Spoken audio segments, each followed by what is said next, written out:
Hi everyone, good to see you again all. I hope you all will be fine. Please check Iraq latest news updates.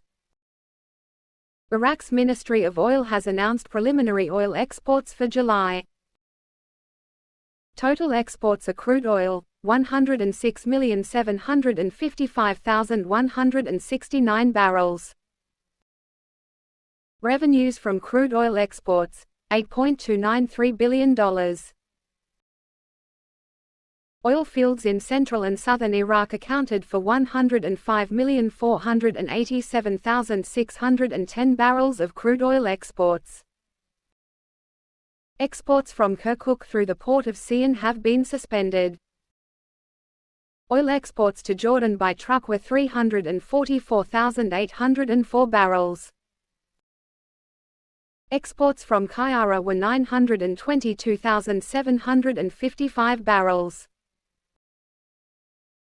Average daily crude oil exports, 3.444 million barrels per day, up from 3.335 million barrels of oil per day in June.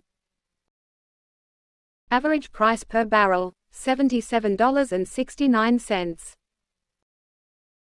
And the Iraqi Ministry of Transport announced on Wednesday that it is planning to import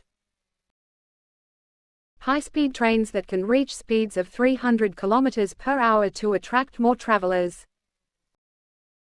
The Iraqi news agency INA reported. These trains are expected to start operating by 2028.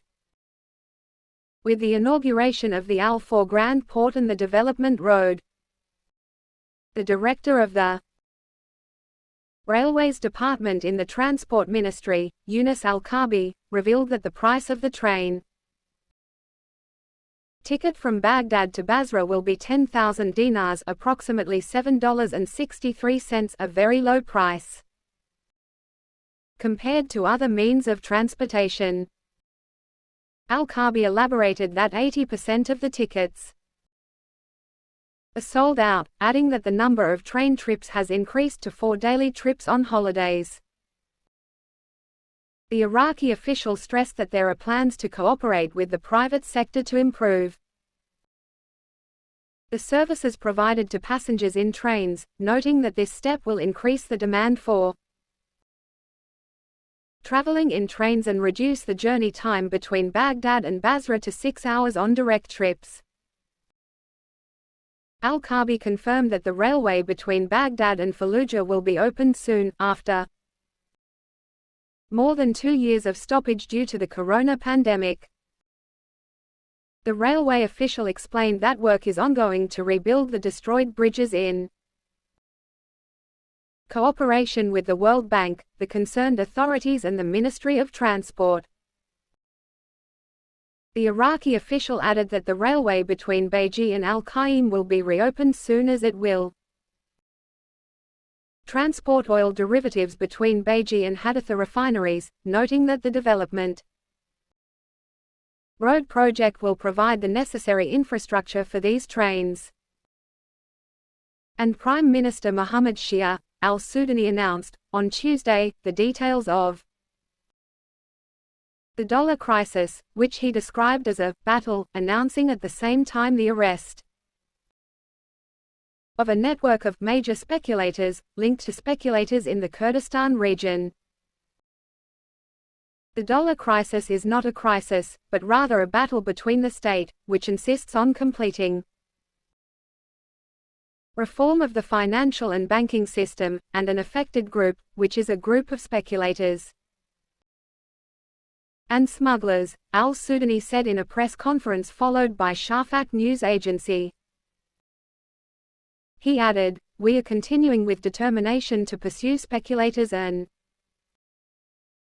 smugglers of foreign currency," noting that the U.S. Treasury's decision on 14 Iraqi banks is not a punishment.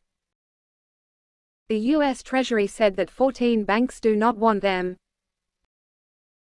to deal in dollars, and that these banks exist and deal in Iraqi dinars and other currencies. In a related context, the Prime Minister said, the National Security Agency carried out a heroic operation that toppled a network of major currency speculators, explaining that the speculators were setting an exchange rate and communicating with people who would withdraw dollars from the market for them. He continued, the great speculators were associated with others in the Kurdistan region, through whom the currency was smuggled. Adding, in cooperation with the Kurdistan region, a speculative network in the city of Erbil was also overthrown. He pointed out that one of the speculators who were arrested was sentenced to life imprisonment on the same charge in 2001 and was pardoned in 2002. Thanks, take care.